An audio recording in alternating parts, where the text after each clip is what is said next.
Hello friends, welcome to my blogs. आज मंगलवार है और मैं हर मंगलवार को व्रत रखती हूँ, पूजा करती हूँ।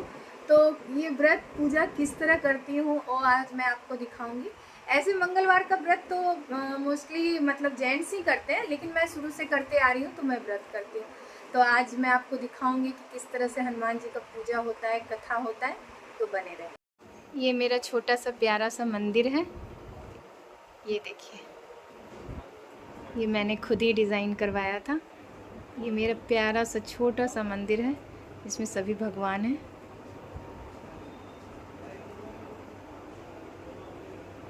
सभी भगवान को मैंने नहा दिया है।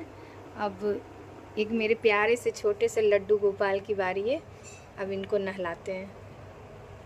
मेरे लड्डू गोपाल जी स्नान करेंगे। ये देखिए मेरे प्यारे से छोटे से लड्डू गोपाल जी को।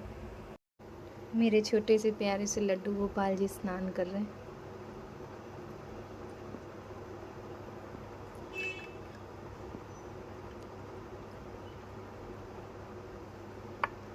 स्नान हो गया है अब मेरे लड्डू गोपाल जी का। अब इनको हम तौलिए से पोंछकर इनका वस्त्र बदलेंगे। छोटी छोटी गैया छोटे छोटे ग्वाल, छोटू सुमीरो मदन गोपाल। प्यारे लग रहे हैं ना मेरे कन्हैया जी। छोटे से ठाकुर जी हैं मेरे। अब इन कपड़ा चेंज कर देते हैं, इनको तैयार कर देते हैं, फिर हम आपको दिखाते हैं। और ये देखिए मेरे कान्हा जी, मेरे लड्डू गोपाल सज के तैयार हैं, नहा वहा के, और चांदी का मुकुट पहन के बैठे हैं। प्यारे लग रहे हैं ना मेरे कान्हा जी, बिल्कुल सज के तैयार हैं। सब भगवान को मैंने चंदन और सिंदूर अर्पित कर दिया है और सबको पुष्प चढ़ाकर सबके सामने मैंने पुष्प चढ़ा के अब पूजा शुरुआत करूँगी। ये रहे हनुमान जी जिनका आज व्रत है मेरा। जय बजरंगी। मेरा प्यारा सा छोटा सा मंदिर है। पसंद आए तो लाइक ज़रूर कीजिएगा। ये मेरे प्यारे प्यारे छोटे छोटे लड्डू गोपाल जी हैं। अब ये भोग लगा दी हूँ मैं। भोग में आज बजरंगबली के इसमें तो बूंदी या लड्डू चढ़ता है, तो मैं भी बूंदी या लड्डू और साथ में थोड़ा गुड़, कोई भी फल जैसे केला वगैरह वो चढ़ाते हैं। और ये सब भगवान को भोग लगा दी हूँ मैं।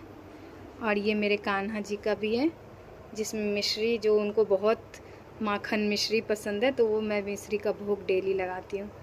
ये मेरे लड्डू गोपाल का भोग है और ये सब भगवान को भोग लग गया है। अब आगे पूजा शुरू करूँगी मैं। बस अब सारा चीज़ हो गया है, भोग भी लग गया है, धूप अगरबत्ती और दिया भी जल गया है। अब हम हनुमान जी का कथा करेंगे। मंगलवार की जो कथा होती है वो कथा करेंगे। और ये हर मंगलवार को सरसों तेल का दिया जलाते हैं हनुमान जी के सामने। ये जलाना अच्छा होता है। और यदि शनिवार है तो शनिवार को भी सरसों तेल का दिया शनि भगवान के पास जलाना चाहिए, उसमें थोड़ा तिल डाल के। लेकिन मंगलवार को जो हनुमान जी का जो सरसों तेल का दिया जलता है वो बस ऐसे ही बिना तिल के जलाया जाता है। तो इस तरह से अब मैं अपना पूजा शुरू करूँगी। अब ये तो बजरंगबली का नाम लेके, हनुमान जी का नाम लेके अब मैं कथा शुरू करूँगी।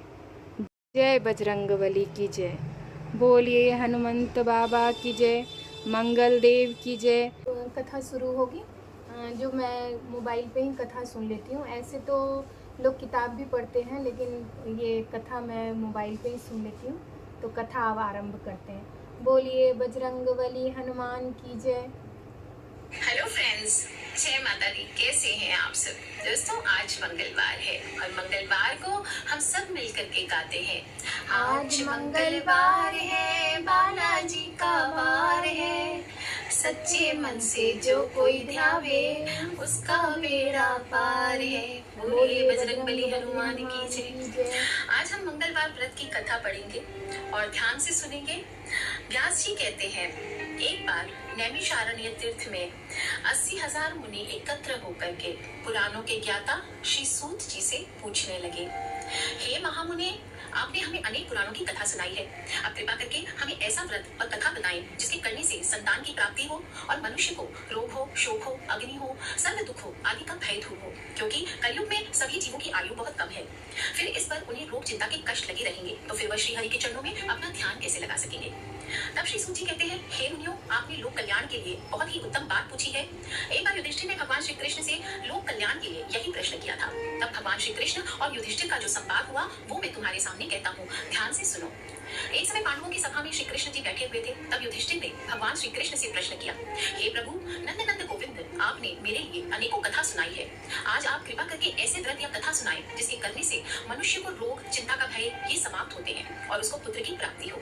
हे प्रभु, बिना पुत्र के जीवन व्यर्थ है और पुत्र के बिना मनुष्य नरकगामी होता है। पुत्र के बिना मनुष्य पितृ ऋण से छुटकारा नहीं पा सकता और ना ही उसके पुण्यक नामक नरक से उद्धार हो सकता है। अतः पुत्रदायक व्रत बतलाए। श्री कृष्ण बोले, हे राजन, मैं एक प्राचीन इतिहास सुनाता हूँ, सुनो। आप भी उसे ध्यान पूर्वक सुनिए। और कुंडलपुर नामक एक नगर था, उसमें नंदा नाम का एक ब्राह्मण रहता था। भगवान की कृपा से उसके पास सब कुछ था, फिर भी वो दुखी था और इसका कारण ये था कि ब्राह्मण की स्त्री सुनंदा के कोई संतान नहीं थी। सुनंदा पतिव्रता थी, भक्ति पूर्वक श्री हनुमान जी की आराधना करती थी और मंगलवार के दिन व्रत करके अंत में भोजन बनाकर हनुमान जी का भोग लगाने के बाद स्वयं भोजन करती थी। एक बार मंगलवार के दिन ब्राह्मणी गृह कार्य की अधिकता के कारण हनुमान जी को भोग नहीं लगा सकी। इस पर उसे बहुत दुख हुआ और उसने कुछ भी नहीं खाया और अपने मन में प्रण किया कि अब तो अगले मंगलवार को हनुमान जी को भोग लगाकर ही अन्न और जल ग्रहण करूंगी। ब्राह्मणी सुनंदा प्रतिदिन भोजन बनाती, श्रद्धा पूर्वक पति को खिलाती, लेकिन स्वयं भोजन नहीं करती और मन ही मन श्री हनुमान जी से आराधना करती थी। इस प्रकार 6 दिन गुजर गए और ब्राह्मणी सुनंदा अपने निश्चय के अनुसार भूखी प्यासी निराहार रही और अगले मंगलवार को प्रातःकाल ही वो बेहोश होकर के गिर पड़ी। ब्राह्मणी सुनंदा की असीम भक्ति के प्रभाव से श्री हनुमान जी बहुत प्रसन्न हुए और प्रकट होकर के बोले, सुनंदा, मैं तेरी भक्ति से बहुत प्रसन्न हूँ, तो उठ और वर मांग। सुनंदा अपने आराध्य देव श्री हनुमान जी को देखकर आनंद की अधिकता से विफल हो गई और श्री हनुमान जी के चरणों में गिरकर बोली, हे प्रभु, मेरी कोई संतान नहीं है, कृपा करके मुझे संतान प्राप्ति का आशीर्वाद दें, आपकी अति कृपा होगी। श्री महावीर जी बोले, तेरी इच्छा पूर्ण होगी, तेरे एक कन्या पैदा होगी और उसके अष्टांग प्रतिदिन सोना दिया करेंगे। इस प्रकार कहकर श्री महावीर जी अंतर ध्यान हो गए और ब्राह्मणी सुनंदा बहुत हर्षित हुई। सभी समाचार उसने अपने पति से कहा और ब्राह्मण देव कन्या का वरदान सुनकर कुछ दुखी हुए, परंतु सोना मिलने की बात सुनी तो प्रसन्न हो गए। विचार किया कि ऐसी कन्या के साथ मेरी निर्धनता समाप्त हो जाएगी। श्री हनुमान जी की कृपा से ब्राह्मणी गर्भवती हुई और 10वें महीने में उसने बहुत सुंदर पुत्री को जन्म दिया और यह बच्ची अपने पिता के घर में ठीक उसी तरह बढ़ने लगी जिस प्रकार शुक्ल पक्ष का चंद्रमा बढ़ता है। 10वें दिन ब्राह्मण ने उस बालिका का नामकरण संस्कार कराया। उसके कुल पुरोहित ने उस बालिका का नाम रत्नावली रखा, क्योंकि यह कन्या सोना प्रदान करती थी। इस कन्या ने पूर्व जन्म में बड़े ही विधान से मंगल देव का व्रत किया था। रत्नावली का अष्टांग बहुत सा सोना देता था और उस सोने से नंदा ब्राह्मण बहुत ही धनवान हो गए। अब ब्राह्मणी भी बहुत अभिमान करने लगी। समय बीतता रहा, रत्नावली 10 वर्ष की हो चुकी थी। एक दिन जब नंदा ब्राह्मण प्रसन्न चित्त था, तब सुनंदा ने अपने पति से कहा, मेरी पुत्री रत्नावली विवाह के योग्य हो गई है, अतः अब आप कोई सुंदर तथा योग्य वर देखकर इसका विवाह कर दीजिए। ये सुनकर ब्राह्मण बोला, अभी तो रत्नावली बहुत छोटी है। तब ब्राह्मणी बोली, शास्त्रों की आज्ञा है कि कन्या 8वें वर्ष में गौरी, 9 वर्ष में रोहिणी, 10वें वर्ष में कन्या, इसके बाद पश्चात रजस्वला हो जाती है। गौरी के दान से पाताल लोक की प्राप्ति होती है, रोहिणी के दान से वैकुंठ लोक की प्राप्ति होती है और कन्या के दान से इंद्र लोक में सुखों की प्राप्ति होती है। अगर ये पतिदेव रजस्वला का दान किया जाता है तो घोर नरक की प्राप्ति होती है। इस पर ब्राह्मण बोला, अभी तो रत्नावली मात्र 10 वर्ष की है, मैंने तो 16-16 साल की कन्याओं के विवाह कराए हैं, अभी चलती क्या है। तब ब्राह्मणी सुनंदा कहने लगी, आपको तो लोभ अधिक हो गया लगता है। शास्त्रों में कहा गया कि माता पिता और बड़ा भाई रजस्वला कन्या को देखते हैं तो अवश्य ही नरकगामी होते हैं। तब ब्राह्मण कहता है, अच्छी बात है, कल मैं अवश्य योग्य वर की तलाश में अपना दूत भेजूंगा। और दूसरे दिन ब्राह्मण ने अपने दूतों को बुलाया और आज्ञा दी कि जैसे सुंदर मेरी कन्या है वैसे ही सुंदर वर उसके लिए तलाश करो। दूत अपने स्वामी की आज्ञा पाकर निकल पड़ा और पंपई नगर में उसने एक सुंदर लड़की को देखा। ये बालक एक ब्राह्मण परिवार का बहुत ही गुणवान पुत्र था और इसका नाम सोमेश्वर था। दूत ने इसे सुंदर और गुणवान ब्राह्मण पुत्र के बारे में अपने स्वामी का पूर्ण विवरण दिया और ब्राह्मण नंदा को भी सोमेश्वर अच्छा लगा और फिर शुभ मुहूर्त में विधि पूर्वक कन्यादान करके ब्राह्मण ब्राह्मणी संतुष्ट हुए। परंतु ब्राह्मण के मन में लोभ समाया हुआ था। अपने पास जो धन था वो सब मैंने इसके विवाह में खर्च कर दिया और जो शेष बचा है वो भी कुछ दिनों के बाद समाप्त हो जाएगा।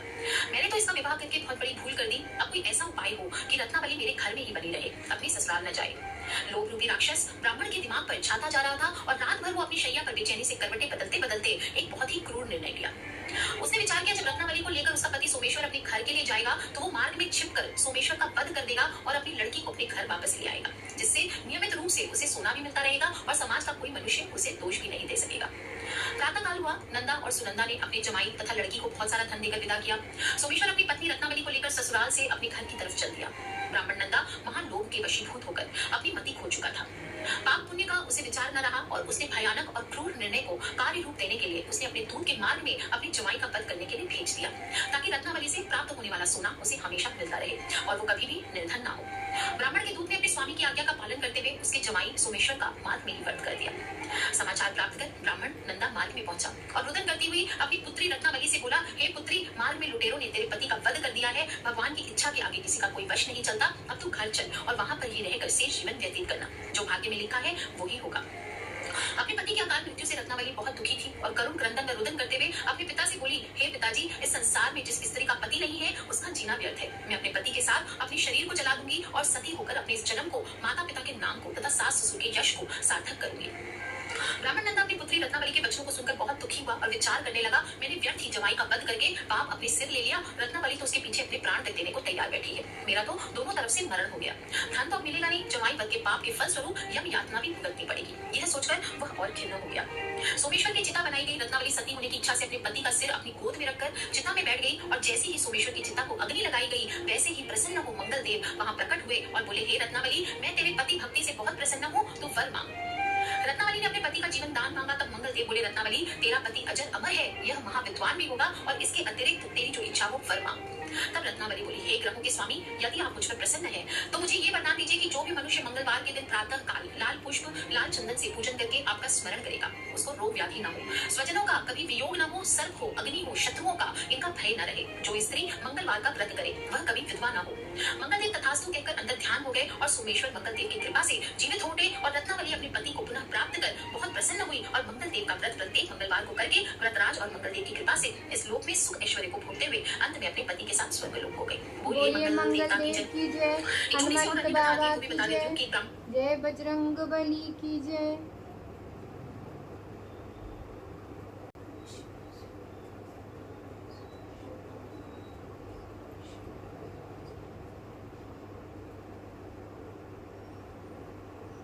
संपन्न हो गई।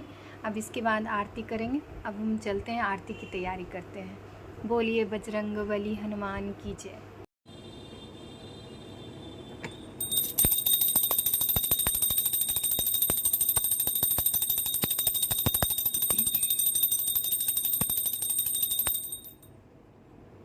आरती कीजिए हनुमान लला की, दुष्ट दलन रघुनाथ कला की। जाके बल से गिरिवर कांपे, रोग दोष जाके निकट न झाके। अंजनी पुत्र महाबलदाई, संतन के तुम सदा सहाई। दैवीरा रघुनाथ पठाई, लंका जानी सिया सुधिलाई। लंका कोट समुद्र सिखाई, जात पवन सुत वीरी न लाई। लंका जाई असुर संहारी, सिया राम जी के काज सवारे। लक्ष्मण मूर्छित परे सकारे, आनि संजीवन प्राण उबारे। जो हनुमान जी की आरती गावे, बसी वैकुंठ परम पद पावे। लंका विध्वंस किए रघुराई, तुलसीदास स्वामी की रति गाई। आरती कीजिए हनुमान लला की, दुष्ट दलन रघुनाथ कला की। कर्पूरगारं करुणावतारं, संसार सारं भुजगेन्द्रहारं। सदा वसन्तं हृदयारविन्दे, भवं भवानी सहितं नमामि। त्वमेव माता च पिता त्वमेव बन्धु च सखा त्वमेव विद्या द्रविणं त्वमेव सर्वं मम देवदेवं। त्वमेव सर्वं मम देव देव, त्वमेव सर्वं मम देव देवं। कर्पूरगौरं करुणावतारं संसारसारं भुजगेन्द्रहारं सदा वसन्तं हृदयारविन्दे भवं भवानी सहितं नमामि। अब लड्डू गोपाल को भोग लगाएंगे।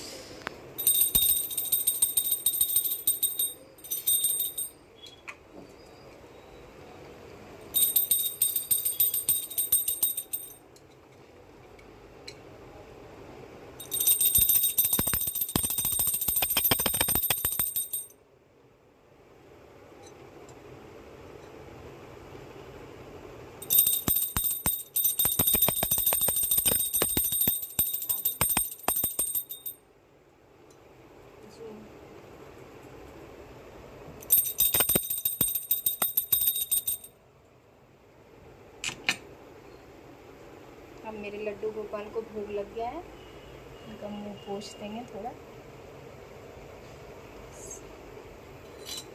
अब ये बजरंगबली को हम भोग लगाएंगे।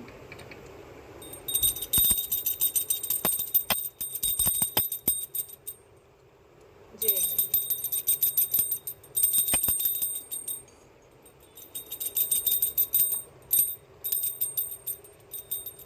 बोलिए बजरंगबली हनुमान। सभी भगवान को भोग लगाकर मेरी पूजा आज संपन्न हुई। मंगलदेव सबकी रक्षा करें, हनुमान जी हर संकट दूर करें सभी की ज़िंदगी से। अगर आपको मेरी पूजा अच्छी लगी हो तो ज़रूर लाइक कीजिए, सब्सक्राइब कीजिए मेरे चैनल को। अगर मेरी पूजा में कोई गलती दिखे लगे तो आप ज़रूर बताएं कमेंट सेक्शन में जाकर। मुझे तो जैसे पूजा आती थी मैं वैसे ही की हूँ, वही मैंने आपको दिखाया। Thanks for watching. Thank you.